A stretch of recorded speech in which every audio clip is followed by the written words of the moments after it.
Kung hindi po kayo naniniwala sa forever, hindi tayo mamahalin ng Diyos.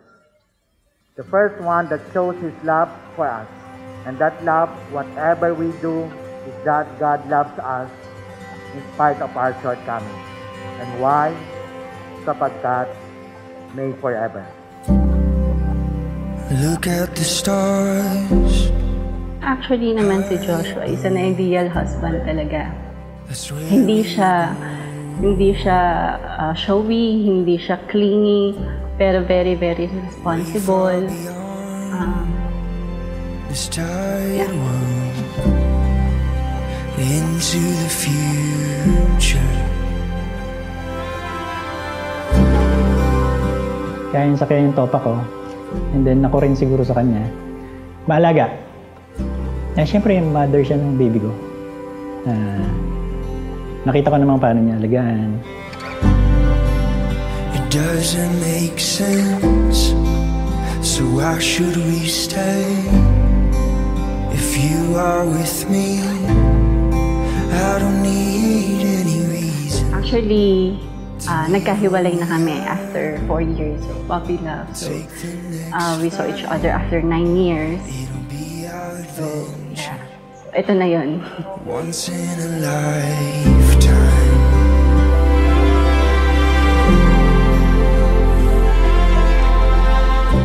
Siyempre, itong desisyon naman namin ngayon, hindi lang naman siya parang, sige, pakasal tayo bukas. I know, nag-isip din naman siya ng maigi. On my part, ganun din naman. Kasi hindi rin naman ako bumabata. Nakita ko naman parang compatible pala kami na hindi naman plinano. And then, yun, eto na. Wala nang atrasan. Mahirap na. Tsaka medyo may age na. So, may daughter na rin ako ng time na yun. So, medyo nag-iingat na rin ako. Pero persistent. Mukha lang siyang suplado, pero persistent.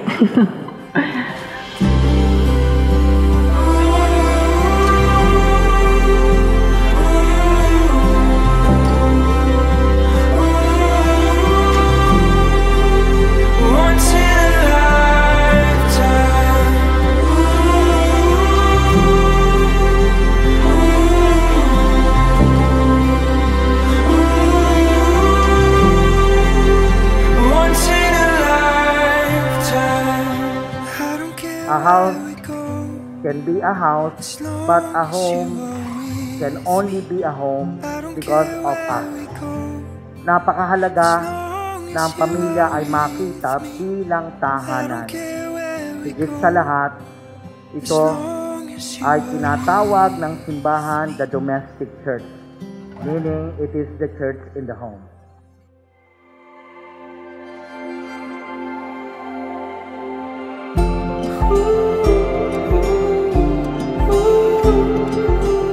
I was invited sa isang libu na common friend namin. Then, yun, medyo ganda-gandahan ng lola mo. Siguro after a few days, we were able to talk na. Tapos from there, medyo nagkakasama na. Then, yun. So radiant, wild and free. The church in the home is a reminder that the beginning of the church is not when you attend the Mass. It is when you begin to teach your kids to the Catholic faith. We are two hearts intertwined. I can see it in your eyes, like the sun that... Congratulations sa wedding mo. Sana maging maayos ang inyong pagsasama. Congratulations, my son. You are my dearest ever son. Remember that. Put that in your mind. I love you very much. Love you.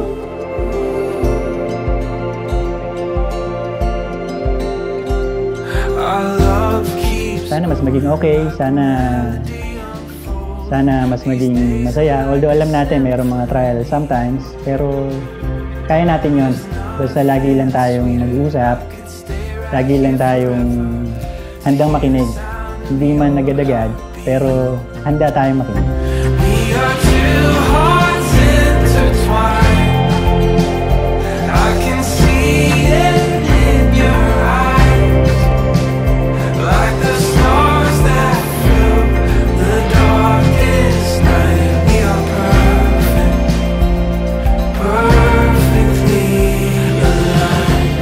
present to you our newlywed couple, Mr. and Mrs.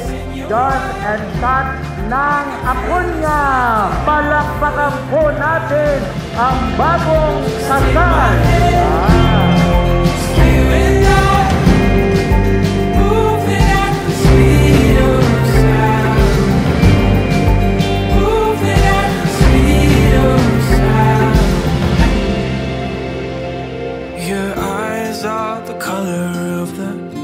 Sunflowers, so radiant, wild and free.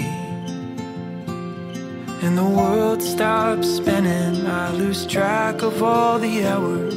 There's no place I'd rather be.